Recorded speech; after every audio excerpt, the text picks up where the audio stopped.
প্রিয় লিসেনার্স, আজকের যে প্রথম ঘটনাটি বলবো তা পাঠিয়েছেন নয়ন। তিনি যেভাবে লিখে পাঠিয়েছেন সেভাবেই বলার চেষ্টা করছি। ঘটনাটা 2012 সালের শীতের রাতের, ডিসেম্বর শেষ অথবা জানুয়ারির শুরু। আমি তখন এক আইএসপি এর কল সেন্টারে চাকরি করি। ঘুম থেকে উঠতে উঠতে দুপুর হয়ে যায়, তাই বিকেল 5টা থেকে রাত 1টা শিফটের কমন পাপি আমি।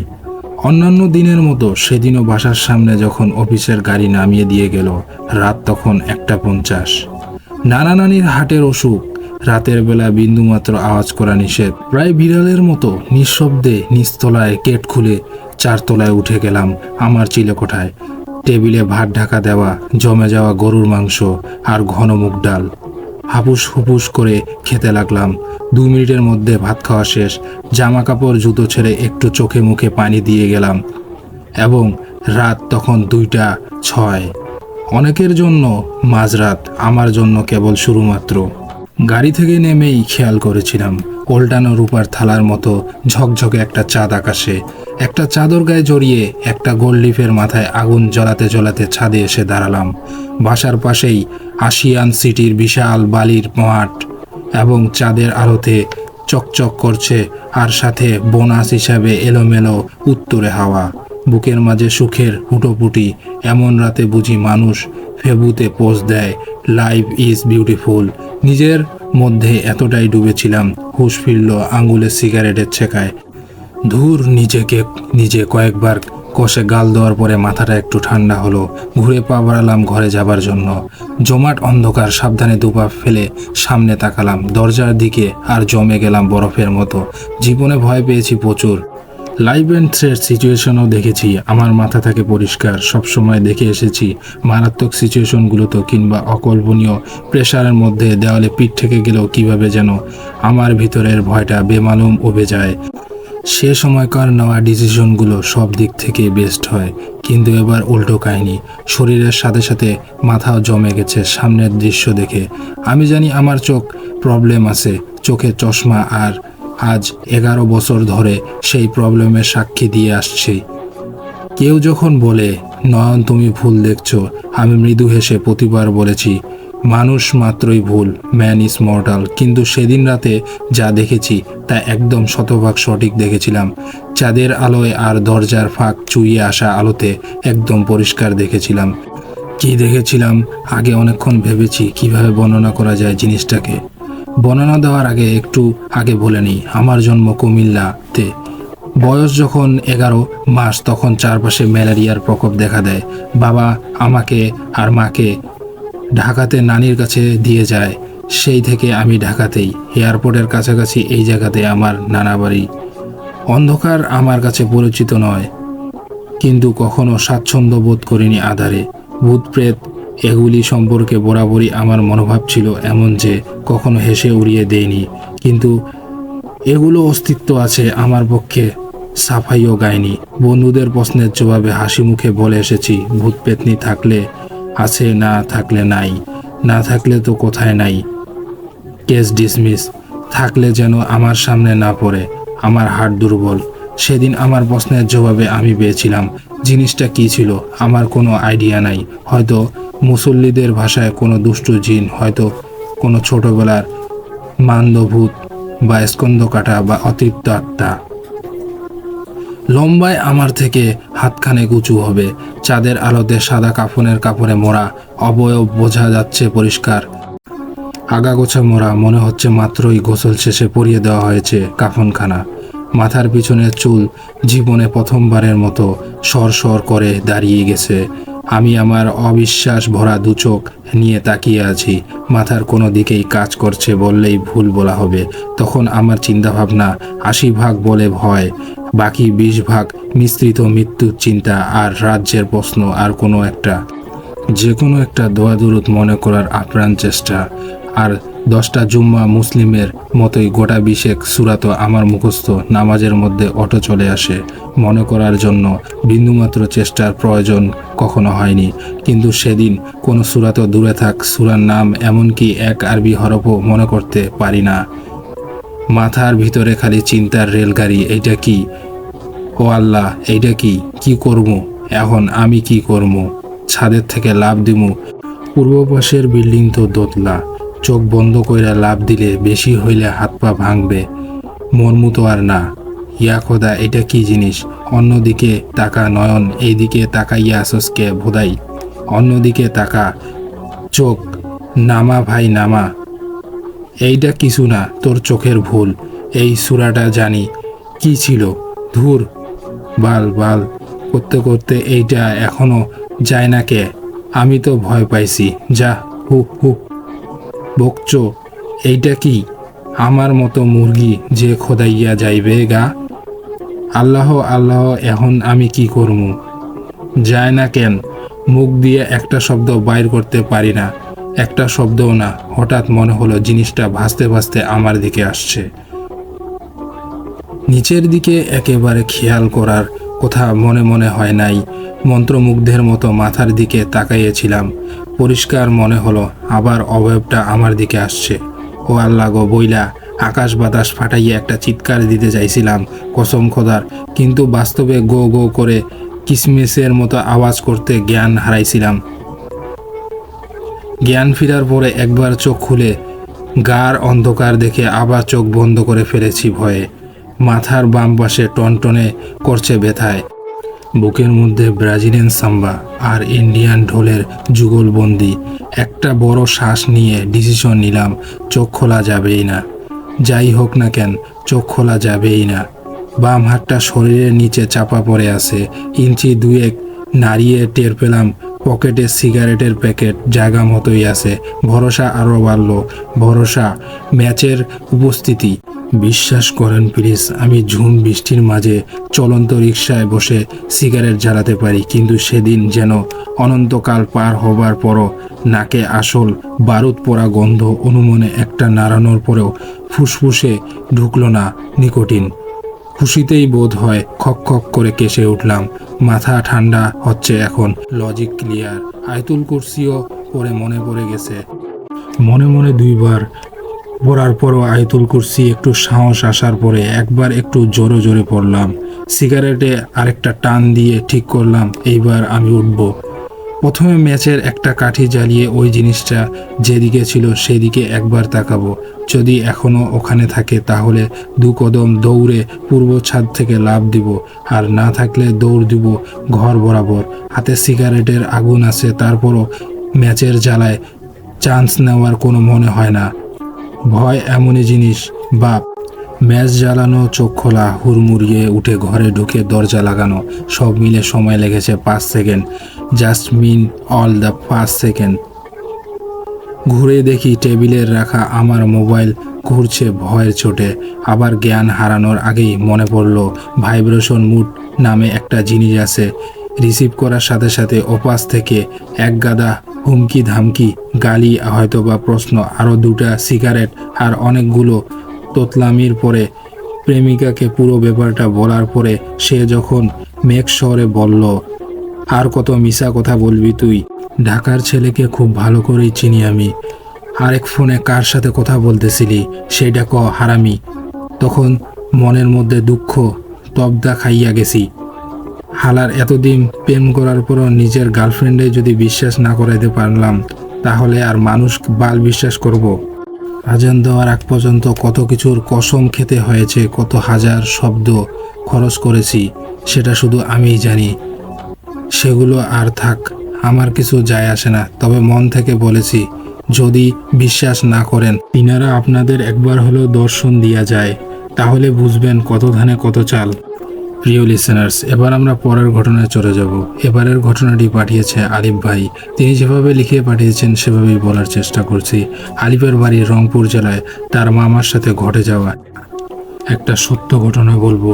তিনি যেভাবে লিখে পাঠিয়েছেন সেভাবেই বলার চেষ্টা করব। রংপুর জেলার একটি ছোট গ্রামে বাস করত আমার মামা আসিফ। তিনি ছিলেন বড়ই সাহসী। তখন তার বয়স ছিল সবেমাত্র 21। তিনি তখন রংপুরের একটি সরকারি কলেজে পড়তেন। তিনি রোজ কলেজে যেতেন এবং তার বন্ধু ছিল 2জন, একজন অমিত, আরেকজন হচ্ছে সুজন। সবেমাত্র বার্ষিক পরীক্ষা শেষ হয়েছে তাদের, তাই 3জন মিলে কোথাও ঘুরতে যাওয়ার প্ল্যান করে।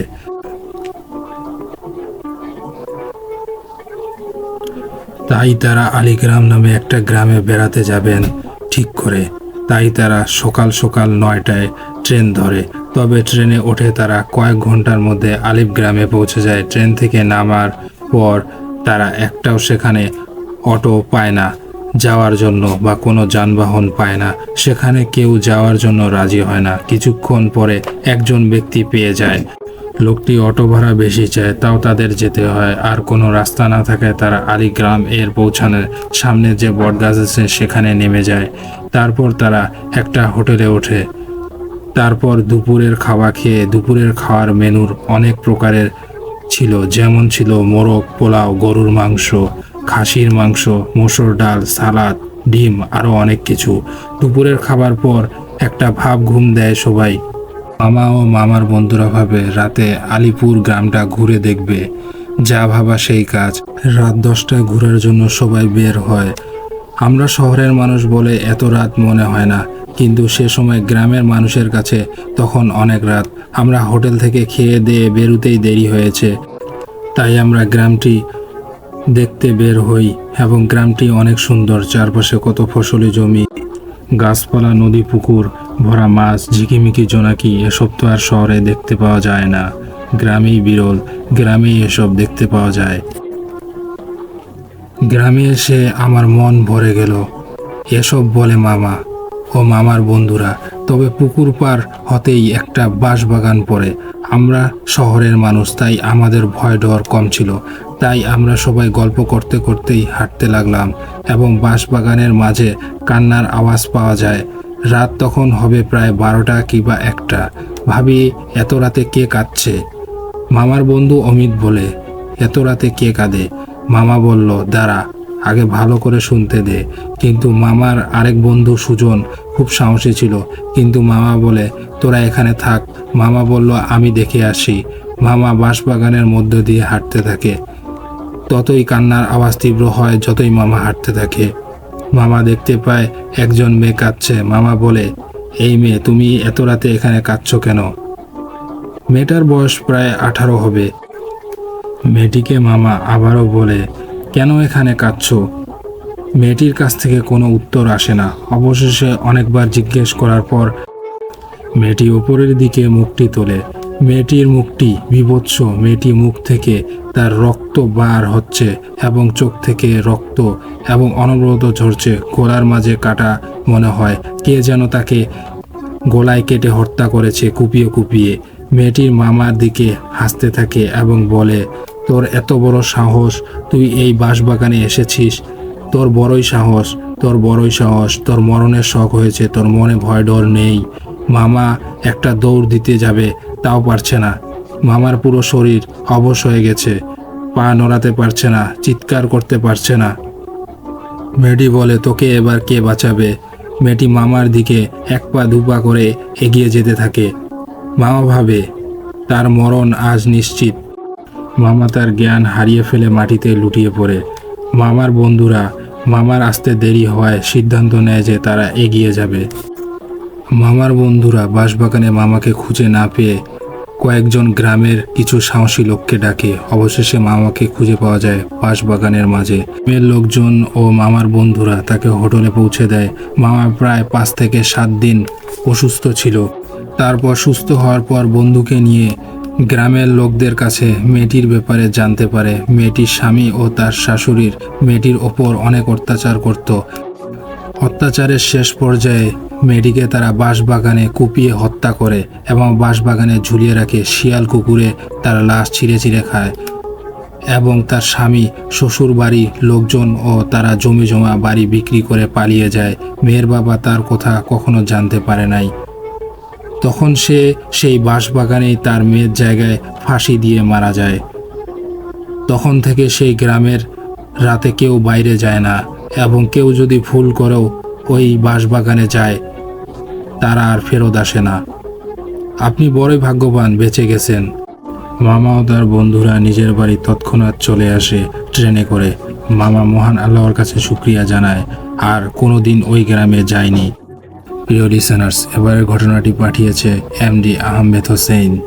তিনি যেভাবে লিখে পাঠিয়েছেন সেভাবেই বলার চেষ্টা করব। প্রায় 25 থেকে 30 বছর আগে আমার বড় খালু মির্জাপুর নামক একটা গ্রামে বাস করত। তিনি প্রতিদিন প্রায় 10 কিলোমিটার পথ হেঁটে শহরের বিসিক এলাকায় কাজ করতে আসে। তিনি বড়ই সাহসী ও পরিশ্রমী। বড় খালু খুব জোরে জোরে আজান দেওয়ার আগেই ঘুম থেকে উঠে কাজের উদ্দেশ্যে বাড়ি থেকে বের হন। তখন গ্রামের রাস্তা পাকা ছিল না, আর এখনকার মতো গাড়ি রাস্তায় চলাচল করতো না।